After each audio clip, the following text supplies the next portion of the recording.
Previously on the Lobby USA, spying on American students, a worker at the Israeli embassy describes her remit to our undercover reporter. Everything's gathering intel and reporting back to Israel. That's a lot of what I do, is report back to the Ministry of Foreign Affairs, the Ministry of Strategic Affairs. It's part of a covert campaign to influence America's youth. We have 3 different sub-campaigns: data gathering, working on activist organization, money trail. Wow, it just looks like the state of Israel is employing little spies. In the second of a 4-part series, how the pro-Israel lobby influences Congress. And as our undercover reporter gains greater trust, he is offered an extraordinary assignment.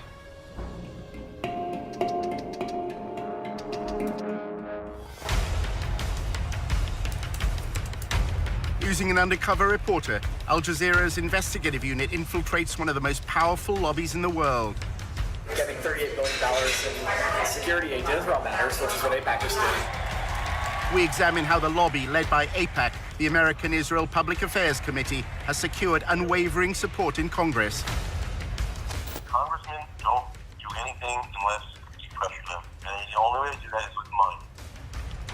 What the lobby is all about is to make sure that Israel gets special treatment from the United States forever. But after occupying Palestinian lands for half a century, the pro-Israel lobby is facing a new challenge. We called for a full boycott of Israel, divesting from it, and eventually imposing sanctions on it to achieve UN-stipulated rights of the Palestinian people. A movement to boycott, divest, and impose sanctions on Israel, BDS, was formed on American campuses. It seems to be achieving its goals. It threatens future American support for Israel. We believe in justice for all people. So that means the occupation has to end. Israel's Ministry of Strategic Affairs responded with a covert operation to defeat BDS. אתה צריך לעשות את זה עם הרבה מאוד עמימות. זה לא גוף צבאי היררכי שאם הרגנו את X, אז כל הגוף מתחתיו לא פועל. So the Israeli government leverages Jewish organizations in the diaspora. Absolutely. It's a psychological campaign involving spying and smears. You discredit the messenger as a way of discrediting the message. Just stay on message. And what is that message? BDS is a hate movement. While our reporter monitored pro-Israel groups, he was asked to go undercover for the lobby. You're going into enemy territory, not for everybody.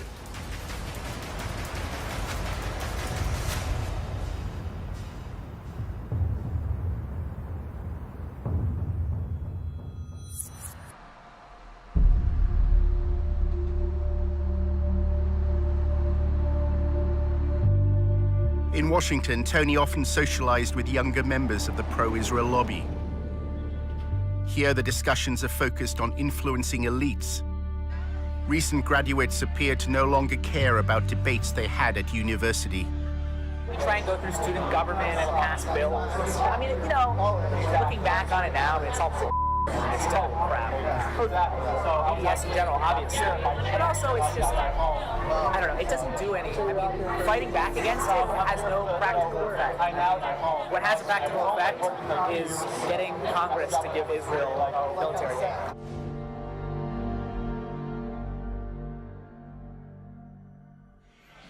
At the end of the day, it doesn't matter what happens at the University of X. What matters is what happens here. What matters is what happens in the capitals of the state, the capitals of other countries.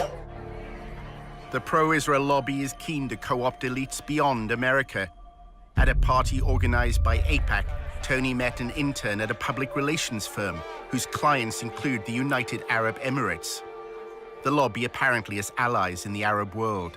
The American Jewish Committee is running a study tour to, it's either Dubai or Abu Dhabi, and they're talking about mutual cooperation.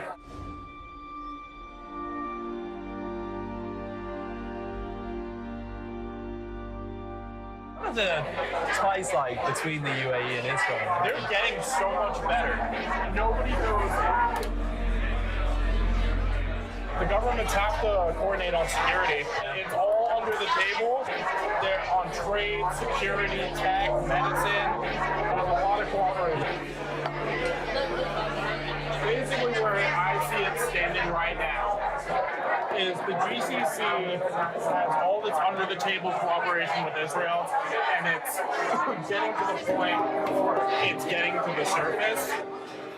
Does the UAE have a stake in BDS? They do run all the time the argument of Palestinian suffering and occupation. They do kind of toe that line, but that's because they have to save face in the Arab League. They're literally just trying to cover their bases. Are they actually helping out BDS in any way? Benefit from Israeli tech, so they're not going to boycott them. Why would they? Tony's boss at the Israel Project used to work at AIPAC, where debate about Israel's actions or Palestinian rights were rarely prominent. Does the war of ideas matter? I don't know. I know that getting $38 billion in security aid to Israel matters, which is what AIPAC just did. That's what I'm proud to have been a part of for so long.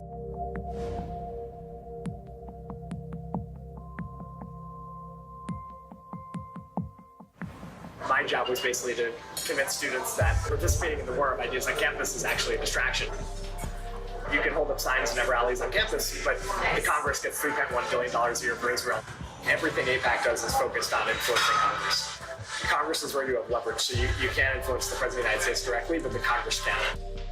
AIPAC is very interested in making sure that every representative and every senator toes the line on Israel. And it is highly effective in that regard. That's why it's considered to be synonymous in many people's heads with the lobby. AIPAC's website shows members of Congress attending its conferences and declaring their support for Israel. And on behalf of Congress, thank you for sending a clear and unequivocal message to the world that the United States stands with Israel now, tomorrow, and always. I reject the BDS movement, whether it be on campuses in France and London or right here in the United States of America. To get elected in the American political system, you need lots of money. What AIPAC does is it makes sure that money is funneled your way if you're seen as pro-Israel, and it'll go to significant lengths to make sure that you stay in office if you continue to be staunchly pro-Israel. May God bless Israel. May God bless the United States of America. May God bless you all. Thank you so much. Thank you. They have questionnaires. Anybody running for Congress is expected to fill out a questionnaire. And they evaluate the depth of your commitment to Israel on the basis of that questionnaire. Then you have an interview with local people. If you get AIPAC support, then more often than not, you're going to win. Jim Moran is a Democrat who represented a congressional district in Northern Virginia. You realize it's not just the money, it's the number of concerned activists. They'll send out postcards, they'll make phone calls, they'll organize. I mean, that's the democratic process. They understand the democratic process. We made sure that there were people in every single congressional district. And then you'd call them up and say, I'm calling from AIPAC in Washington. I did these calls. We hear that you're good friends with Congressman so-and-so. Oh my God, yes. We've been friends since elementary school. Well, what does he think about Israel? I never talked to him about Israel. Well, can I come down and talk to you and help you figure out a way to talk to him about Israel? No, just tell me. What should I say? I don't have to, I'll just tell him. Our undercover reporter wanted to learn more about how funding is secured for congressmen. Speaking of the devil. David Oakes, a prominent pro-Israel advocate, invited Tony to a fundraising event. Oakes later called him to discuss the details. Is it just a social event? No, hold on. I'm going to email you a list of the people that this group supports. This is the biggest ad hoc political group and definitely the wealthiest in D.C. Hold on. Mark Kirk, the senator from Illinois. Ted Deutsch from Florida. Barbara Comstock, she's the congressman from Virginia. Richard Byrd, North Carolina. Kelly Ayotte, fantastic. He's in the Arms Committee. They'll walk in the room and they'll say, everything here is off the record. And then they'll say, here's a little bit about me, and then people will ask very specific questions. The fundraiser was being held in a wealthy suburb of Washington. The APAC group, it makes a difference. It really, really does. It's the best bang for your bucks, and the networking is phenomenal. Congressmen and senators don't do anything unless you pressure them. They kick the can down the road unless you pressure them. And the only way to do that is with money.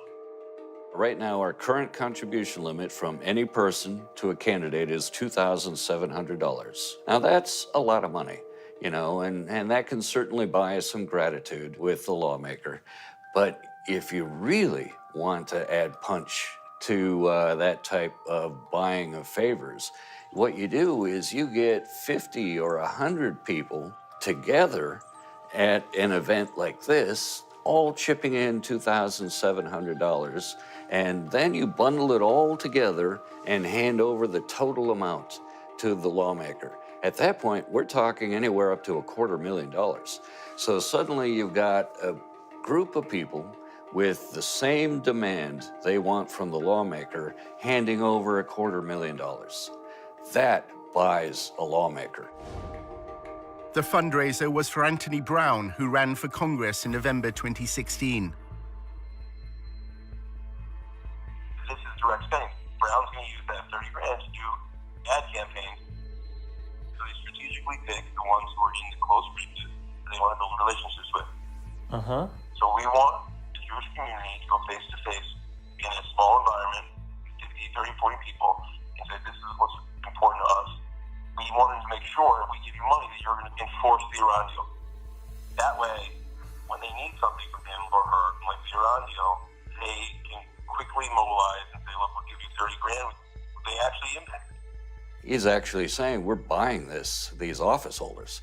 And that's the point. We're chipping in all this money so we can hand over $100,000 or $200,000 to the office holders so we can buy them. They're not supposed to advertise. There's all these advertising laws. I was surprised they had an invite. I've never seen an actual invite before. Oakes described a similar event he attended in New York, which included donors from Wall Street. In New York, with Jeff Talbot, we don't ask a goddamn thing about Palestinians. You know why? Because it's a tiny issue, that's why. It's a small, insignificant issue. The big issue is Iran. We want everything focused on Iran.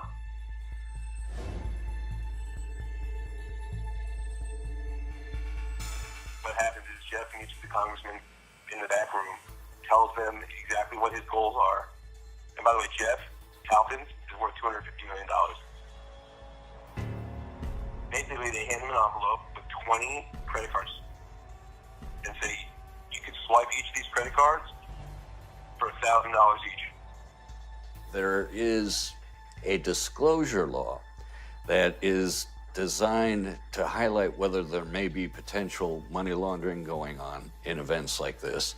And that is if the funds are earmarked. And that means the organization has to disclose who showed up at that event and how much each individual chipped in and what they handed over to the lawmaker. What's the name of the group that puts this on? It doesn't have a name. There's no name. It's an ad hoc political group. For all the legal reasons, people pool their money. What this specific group is doing to try to avoid that disclosure requirement, it isn't taking money and then putting it in its own account and then handing it over to the office holder. It's just collecting credit card information and then turning that over directly to the candidate. Therefore, it's not violating the earmarking law, and they're not reporting this. All we would see on the campaign finance reports are the individuals who contributed. But there'd be no record on those campaign finance reports that they worked together as a bundling group, that they were all at this event. All we'd know is person A gave $2,700, person B gave $2,700, and we'd have no idea they're working in tandem with each other. The one in New York is 10 grand over 2 cycles. It's a minimum commitment. Some people give a lot more than that. Whatever your commitment is, so like if you give $5,000, Jeff will ensure that I don't go over the $2,600. You know what I'm saying?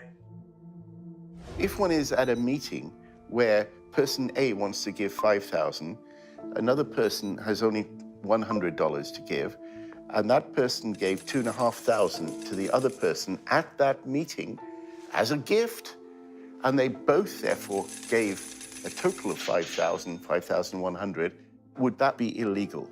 That would be illegal. That would be laundering of campaign contributions. The limit applies to the individual. And so each individual is subject to that $2,700 limit. And if any individual goes over that limit, they are violating the contribution limit. They cannot legally do that by laundering money through other individuals. If you give $5,000, you definitely ensure that I don't go over the $2,600. You know what I'm saying?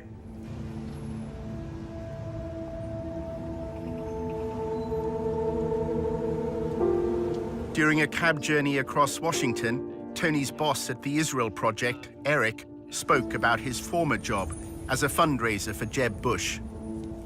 I was one of the first employees of the Bush campaign. The first time Trump came up in a conversation was we were going to solicit him for Jeb. And we're like, why isn't he writing a check? We would joke, like, this is the donor who went nuts. Eric shares his concerns about Jeb Bush's campaign.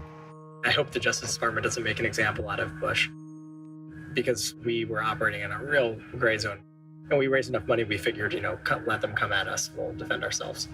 We thought he's going to be the Republican nominee, everyone did at that stage.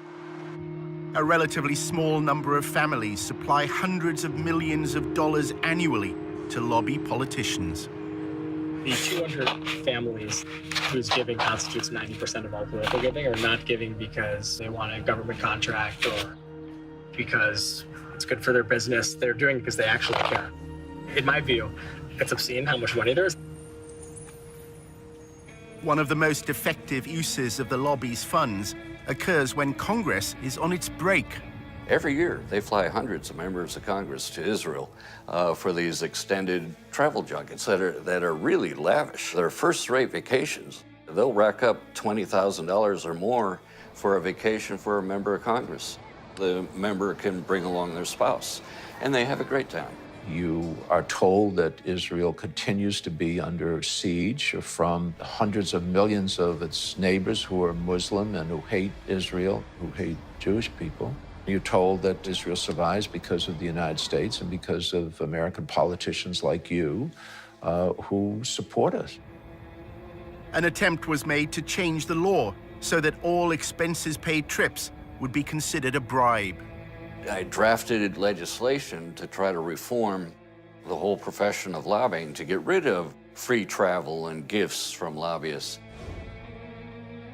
The Honest Leadership and Open Government Act of 2007 significantly enhanced the travel restrictions that if you're an organization that employs a lobbyist, you can only provide a one-day trip for a member of Congress.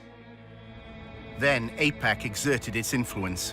There was a major loophole written into the travel restriction that was essentially engineered by AIPAC, and this loophole is widely known as the AIPAC loophole. The clause excluded educational trips organized by a charity that didn't hire lobbyists. AIPAC happened to be affiliated to such a charity. It doesn't have an office, it doesn't have any employees, it's just a tax form that they filed. Gifts of dinner, gifts of wonderful resorts to stay at, gifts of entertainment, all of which is packed up into one of these trips, is a very, very effective tool at influence peddling. Most of our donors were like nudniks, like schleppers. The quality is starting to improve. We're attracting more impressive people. Until recently, the people we're attracting, is the guy, he's wealthy, gives away $25,000 a year, $10,000 is to us, and this is his hobby and full-time job, and he won't shut the up or stop calling. We're finally starting to expand into the class of donors that AIPAC has, which is like the more elite, easier to work with, smart, strategic, writing big checks kind of money. It takes just as much time to get a $10,000 check from someone as it does getting $500,000. The money raised by AIPAC doesn't just fund congressmen who support their goals. If you wander off the reservation and you become critical of Israel, You not only will not get money, AIPAC will go to great lengths to find somebody to run against you and support that person very generously. And the end result is you're likely to lose your seat in Congress. They threaten. They immediately threaten. Even if they know that AIPAC can't defeat them, AIPAC can make their lives more difficult. They can make sure that their next town meeting or something, some members of the Jewish congregation jump up and say, "But you're anti-Israel." In 2002, AIPAC was lobbying Moran to vote for the invasion of Iraq. The executive director of AIPAC said that his most important accomplishment was securing the authorization for the use of U.S. military force in Iraq. AIPAC was pushing it very hard. Why does AIPAC benefit from the United States going to war? The United States getting involved in wars in the Middle East is ultimately in Israel's interests, because we have a stake in the region. Congressman Moran refused to vote for the invasion, as AIPAC requested. There are compelling, fundamental reasons why this body should oppose this resolution. Then at a public meeting, he was asked a question. A Jewish woman actually stood up in a town hall. She said, why aren't more Jews involved in the marches against the war? I said, if the leaders of the Jewish community were opposed to the war, I think that would make a difference. The lobby reacted, claiming this was evidence of Moran's belief in a Jewish conspiracy that was leading America to war. There was a conservative rabbi in my district who was assigned to me, I assume, by AIPAC. And he had warned me that if I voiced my views about the Israeli lobby, that my career would be over, and implied that it would be done through the Post. And sure enough, the Washington Post editorialized brutally. Everybody ganged up.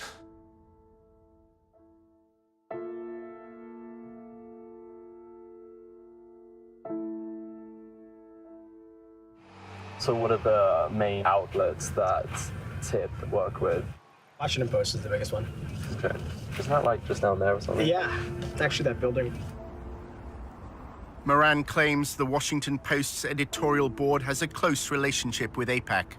The principal editorial board of the Post itself has been a very effective instrument because they've been able to maintain their credibility. And it's a great paper in every other way, but because they have such credibility, they're extremely effective. Everyone knew he wasn't anti-Semitic. Anti-Semitism has come to mean anti-Israel. The AIPAC crowd doesn't really care very much about whether or not a person likes Jews or wants one to move next door. All they care about is what their position is on Israel. Both of my daughters married Jewish men. My grandchildren are Jewish. Anybody that considers me anti-Semite is ignorant.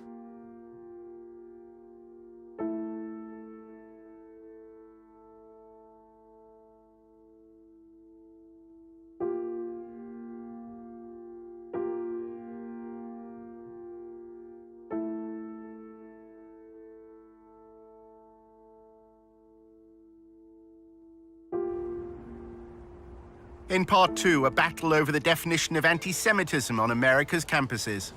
There are those who claim, oh yeah, we're trying to stop anti-Semitism, but what they're actually trying to do is stop advocacy for Palestinian human rights.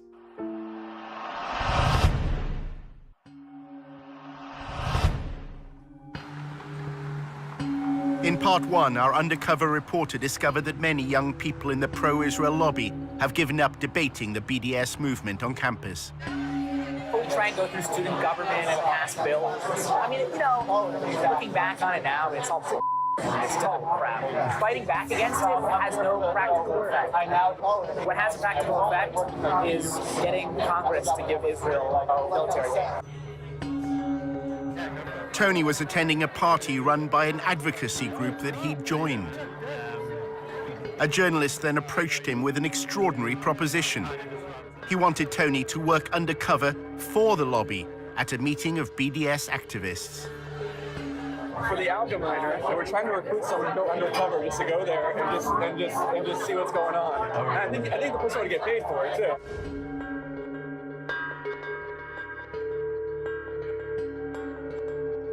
Someone's gonna sign up, do that profile, just kind of like see what's going on. Higher up, they sent me an email today that like, you know anyone who can do this. For some reason, you popped into my head.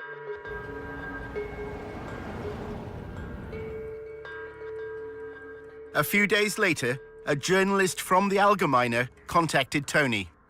It would be undercover and has to be kept pretty quiet.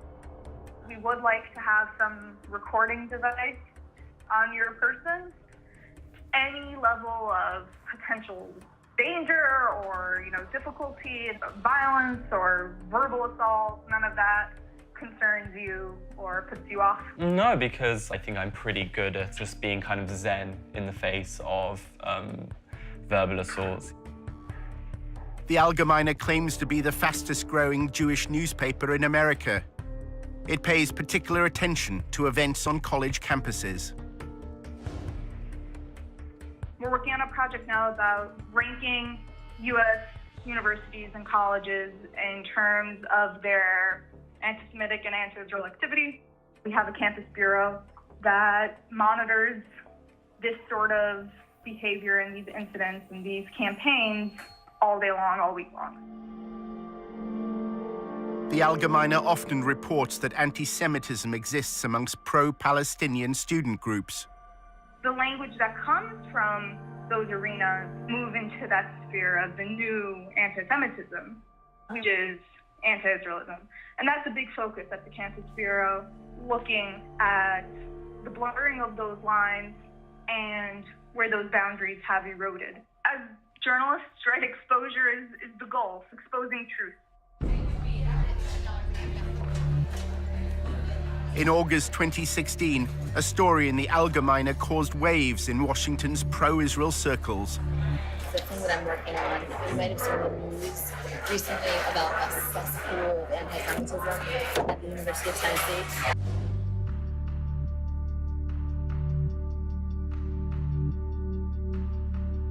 So the expose was on these anti-Semitic tweets. They uncovered 14 current students, 5 recent graduates at the University of Tennessee that have tweeted all of these horribly anti-Semitic things. The evidence was released by an anonymous group within the pro-Israel lobby. They're called Canary Mission. Nobody really knows who they are. Yeah. They expose anti-Semitism, anti-Israelism, and anti-Americanism in the U.S., like on college campuses. They study it and then release these expose reports, but they're secretive. They don't reveal who they are. The University of Tennessee is based in Knoxville, a quiet city in the east of the state. Tennessee is conservative and religious. The Christian church has political influence here. 6 out of 10 voters opted for Donald Trump. At the university, students and professors, including opponents of BDS, were taken aback by the headlines. It said that there was rampant anti-Semitism at the University of Tennessee. This was quite a shock. It was very surreal and strange. I didn't see anything happening on the ground. It all seemed to be internet-based. There's this international headline with our names and this defamation of our characters. It was the last thing that we were expecting to happen. I was surprised that they were targeting the University of Tennessee. I mean, there's just not a whole lot going on in Knoxville. It just seems such a benign target. Several tweets were clear-cut examples of anti-Semitism. Some failed to distinguish between Jewish people and the State of Israel. Others made vile references to the horrors of the Holocaust. There were definitely some very anti-Semitic things said, but it seemed to be by a limited number of students. Those tweets are horrible, and that should not be supported by anybody. One of the students, there were tweets from when they were 14, 15, and 16 years old. People do and say stupid things. Students who were campaigning for Palestinian equal rights were immediately suspicious, believing the Allgemeine had another motive in running the headline. The way that I saw that article was that to discredit some of the work that we were doing, they threw in these people who are a part of the Muslim community or a part of the Arab community around Knoxville, and things that they had said, things that they had done. They were very old, a lot of times before people had gotten to college. I think this is just old stuff that's being dug up for lack of any other material. I was really horrified that you had essentially this blacklist of students. The list included Summer Awad, a Palestinian American. She was accused of supporting terrorism after sharing a Facebook post. In that image, I mean, all it is showing different tools of Palestinian resistance. One of them's BDS, one of them's stones, and the one that they circled happens to be the knife. They obviously have much bigger weapons than the Palestinians can even imagine having, but they're just able to frame this image of violence and to frame this image of defending themselves. Shortly after being named by Canary Mission, posters and flyers linked BDS supporters to Hamas. There was a list of most of the names of the students that were mentioned in the Canary Mission. All I kept seeing were flyers all over the place. Like, they'll put it on cars, they'll put it on side tables in the student centers and stuff like that. That kind of scared me, to think that there are actually people physically on campus posting these things. Back in Washington, Aviva is drafting a letter to the University of Tennessee on behalf of the Brendon Center. They want the university to take a stand. We're telling them that basically they need to issue a stronger statement. They need to investigate the students that were involved. They need to offer education and training. In addition to drawing attention to those responsible for anti-Semitic tweets, their orchestrated release served another purpose. It's part of a wider campaign by the pro-Israel lobby. The problem right now, I think, on universities is that administrations don't realize that anti-Israel statements or anti-Zionist statements often are also anti-Semitic. To find out what anti-Semitism means for the lobby, Tony visits Aviva's boss at the Brendon Center for Human Rights in Washington. Despite its name, it's a pro-Israel lobby group. Hi. It's great to finally meet you. Really good to meet you.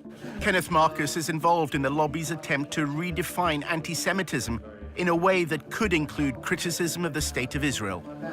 Right now, the challenge is that there are people who say, you know what, anti-Israel politics have nothing to do with anti-Semitism. Well, you've got to show that they're not the same, but they're not entirely different either.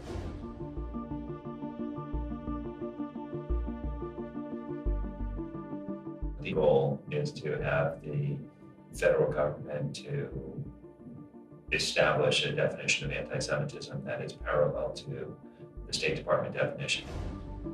The US State Department defines anti-Semitism using a three-point test known as the 3 Ds. It includes statements that demonize Israel, those that apply double standards, or those that delegitimize the state. There have been attempts by some to try to define anti-Semitism in such a way that conflates actual anti-Semitism with completely legitimate criticism of Israel or Israeli government policies. They are overly broad and vague to the point where any kind of criticism of Israel or of Israeli government policies can be labeled as anti-Semitic. One of the major tactics that the lobby uses to defend Israel, and it's done this for a long period of time, but it's using it more and more these days, is to identify people who criticize Israel as an anti-Semite. The letter that Aviva was sending called for the University of Tennessee, Knoxville to address a long-standing problem of anti-Semitism on campus. The Brendon Center is urging American universities to adopt a definition of anti-Semitism that could include criticism of Israel.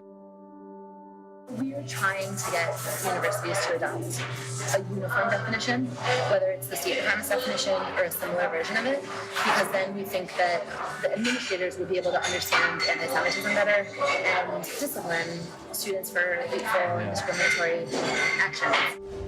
The Brandeis Center also wanted the university to screen what they described as a path-breaking film called Unmasked Judeophobia. It was made by a member of staff at the university and featured Kenneth Marcus. It is now socially acceptable to say lots of different things that were not acceptable in the past. Anti-Israelism and anti-Semitism is one example. It tries to make the claim that Muslims have adopted Nazi-like anti-Semitism and are going to essentially lead the next Holocaust on the Jews. The film positions anti-Semitism at the heart of the BDS movement. It was not sponsored by the chancellor, but it was held at the law school, and Ken Marcus did attend. It was screened on the day that commemorates victims of the Holocaust. The film was not appropriate for Holocaust Remembrance Day. As a scholar of the Holocaust and anti-Semitism, I would just say the film's conclusions didn't meet scholarly standards. Exactly why Washington's pro-Israel lobby is concerned by events in Tennessee is at first hard to understand, until one considers the growth of evangelical Christianity in the southern states. Tennessee is a Bible Belt state, and the capital of Tennessee is known as the buckle of the Bible Belt. And that good old Southern Christian culture is very strong here, and a big part of that has now become this rhetoric of Christian Zionism.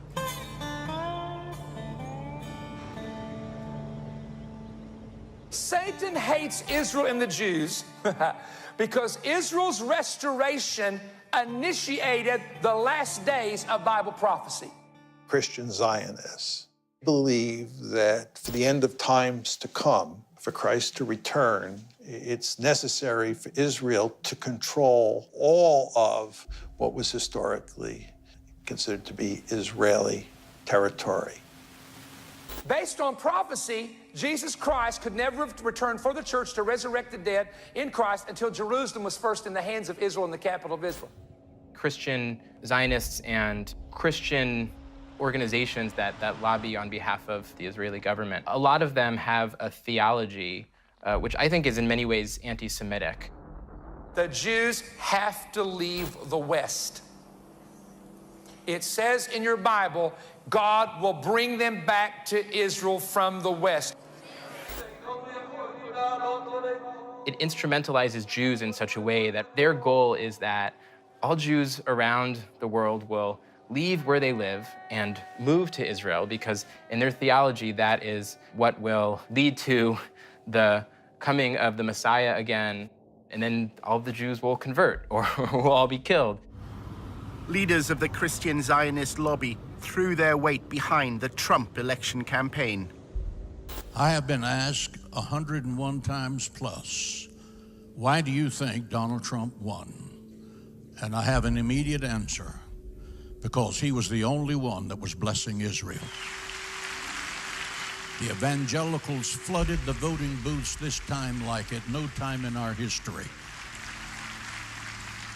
And a lot of the laws that are being enacted in those states that are pro-Israel, anti-BDS, are coming about in part because there is so much sympathy for Israel in that community, which has a lot of political power.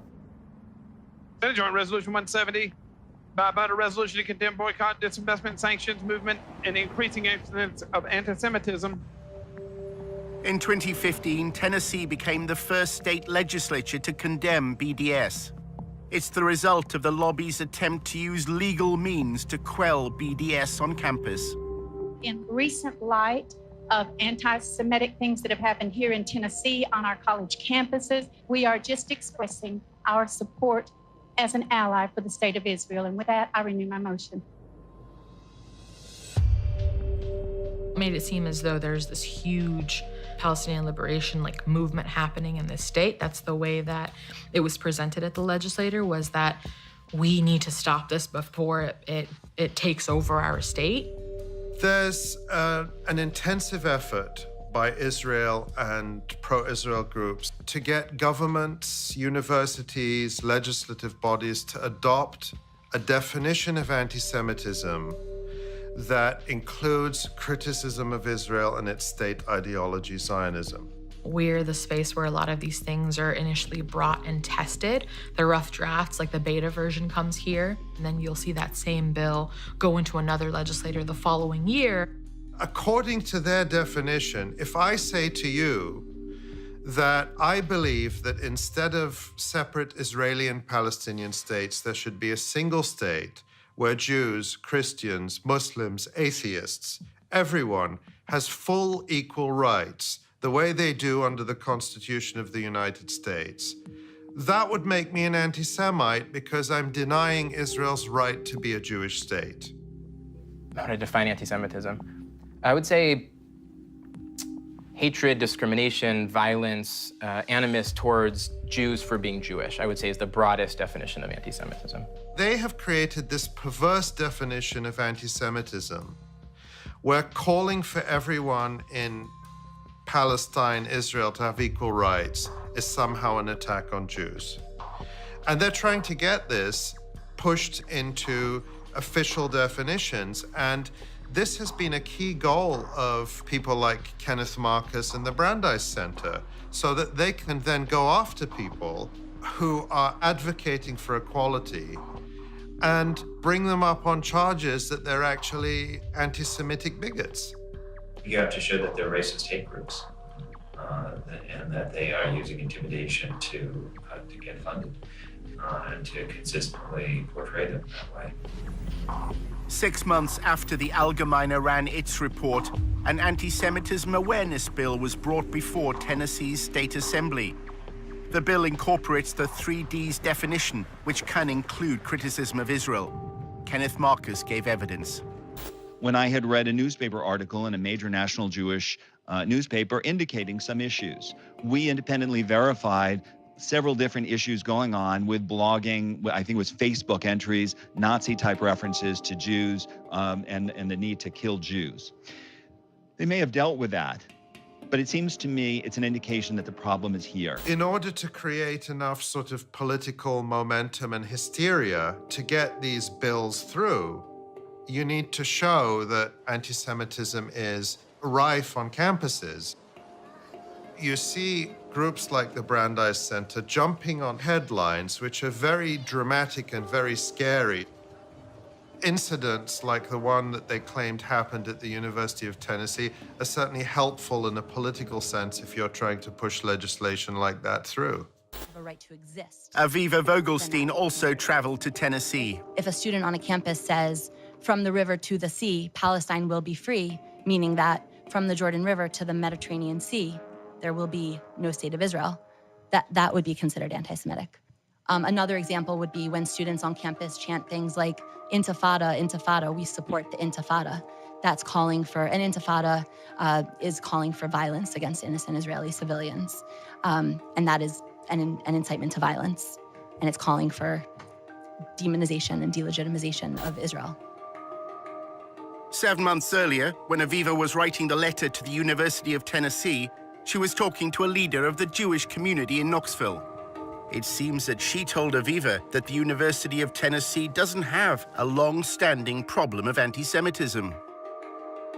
She's like, I've been on campus for 10 years and there have been no actual incidents of anti-Semitism. These tweets are obviously disgusting and need to be addressed. It's very misleading that they're calling this a cesspool of anti-Semitism. Jewish students at the University of Tennessee repeated this sentiment before the state legislature. When people say things like we're experiencing anti-Semitism, it hits us pretty hard. When we were told that this was being said about our university and the climate at our university, we were really confused because we had never heard any form of anti-Semitism that was happening on our campus. So this was kind of, the first thing to come to us.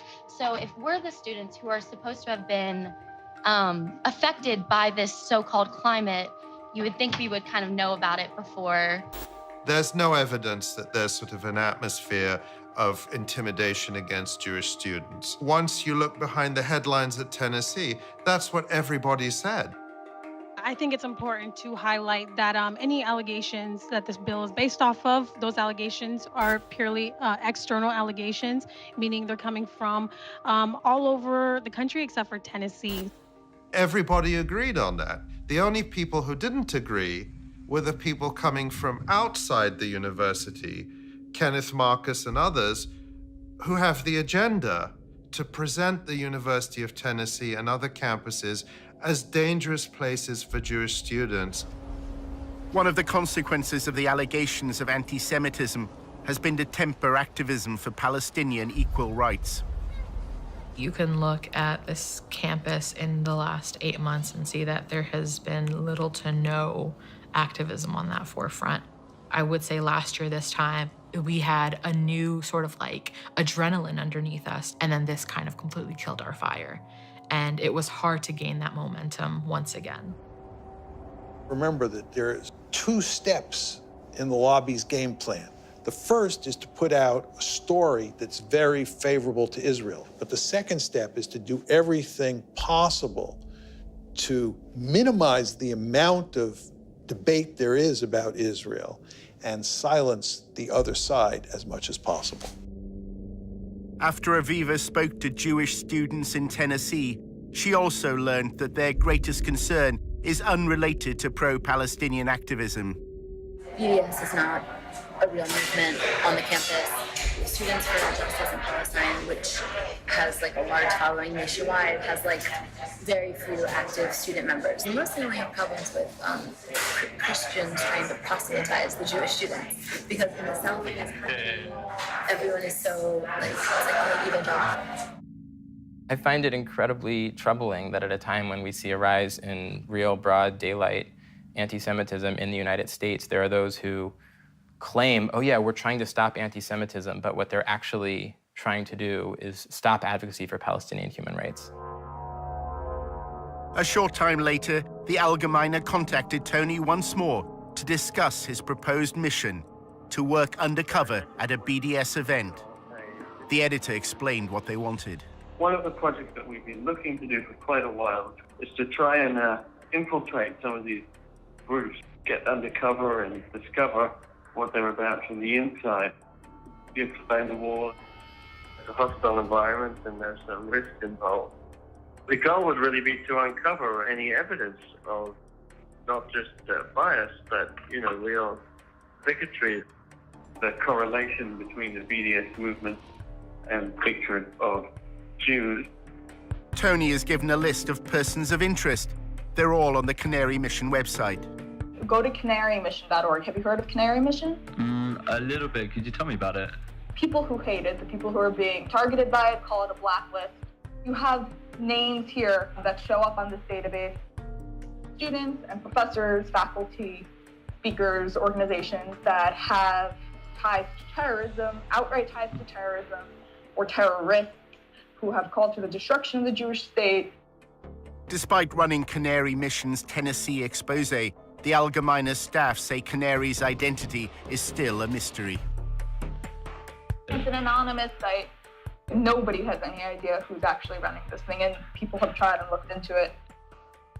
If you're on board in terms of concept, then I guess the next thing we just need to figure out is the money. Can we wait for a follow-up email from you? Does that make sense? Yeah, sure. I should get that to you within the next 24 hours.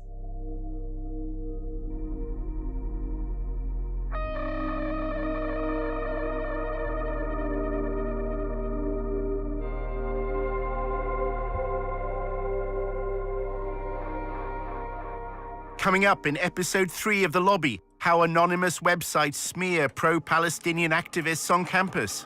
It was really an attempt by people who didn't know us to think, maybe I can destroy this marriage at the very least. It's psychological warfare. Drives them crazy. They're terrified of Canary Mission. And we reveal for the first time the people behind Canary Mission.